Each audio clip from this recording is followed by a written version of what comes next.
الفيلم ده يعتبر هو احسن فيلم السنة دي، وده مش كلامي انا، ده كلام الاوسكار، لان الفيلم ده فعلا كسب جايزة الاوسكار كافضل فيلم في السنة. مش بس كده، كمان ده كسب جايزة افضل اخراج وافضل سيناريو وافضل ممثلة في دور رئيسي وافضل ممثل في دور مساعد وافضل ممثلة في دور مساعد. يعني يعتبر واخد الاوسكار باكتساح.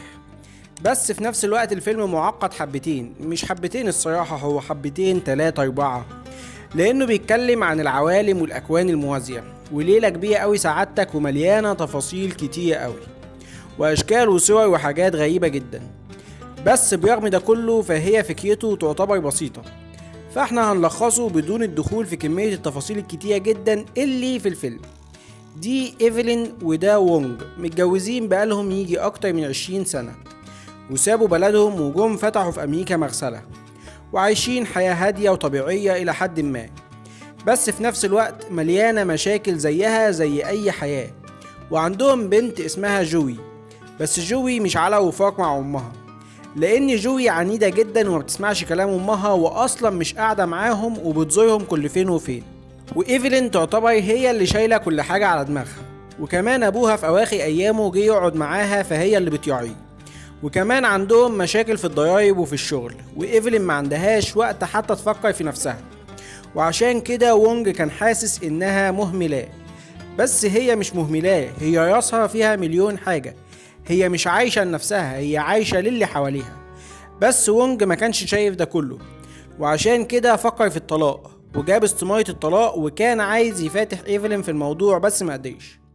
المهم كانوا لازم يروحوا يظبطوا امورهم مع الضرايب، وهما في مصلحة الضرايب وطالعين في الاسانسير، وونج اتحول لشخص تاني وقال لإيفلين أنا من كون موازي اسمه ألفا، وانتي دلوقتي لازم تنقذينا لأنك الشخص المنشود.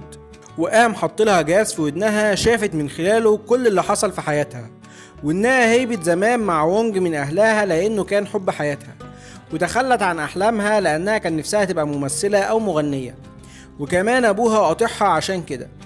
فايفلين ما بقتش مصدقه اللي هي شافته ده، وكانت قاعده قدام الموظفه بتاعه الضرايب اللي اسمها ديدي مش مركزه خالص. وكل شويه جوزها اللي من عالم موازي ده يطلع لها ويقول لها يلا انتي لازم تنقذينا. وبتبدا بقى ايفلين تتخيل ان موظفه الضرايب دي هي الشخص الشرير اللي عايز يدمر حياتها. بس بتكتشف بعد كده ان مش ديدي هي الشخص الشرير، بتكتشف ان بنتها جوي هي الشخص الشرير. مش بنتها بالمعنى الحرفي، ده عفيت لابس بنتها. قلت لك الفيلم تفاصيله كتير فمش عايزك تتوه مني، بس كله في الاخر هيتفهم ان شاء الله.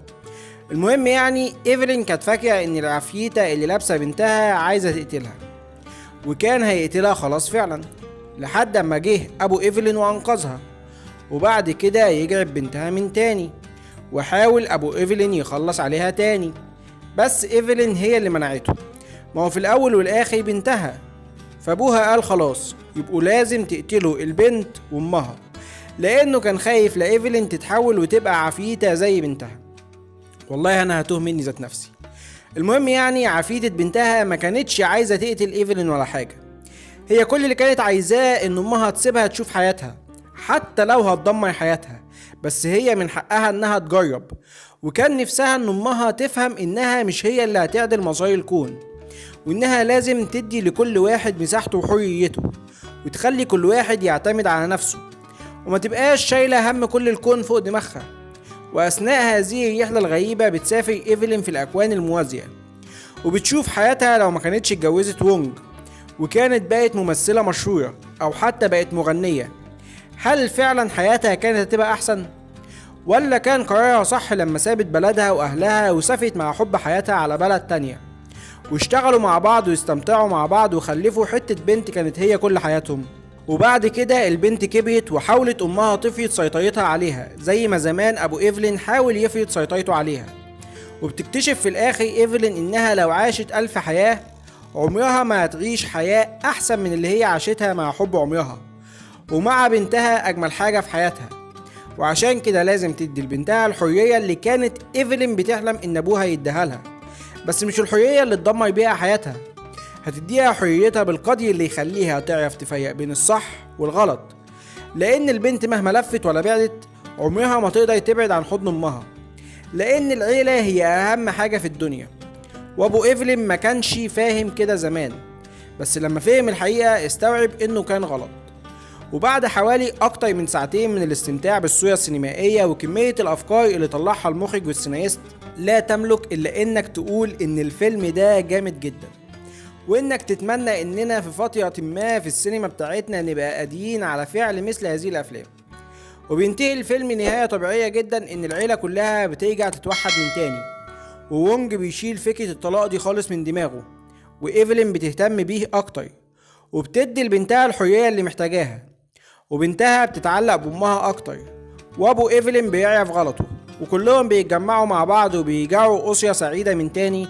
وبيخلص الفيلم على كده. فلو عجبك الفيديو منساش تعمل لايك وشير وسبسكرايب وتعمل كومنت عشان اكمل، ولو ما عجبكش الفيديو منساش تعمل ديسلايك وشير وسبسكرايب برضه، بس تحبني الكومنت عشان ابطل.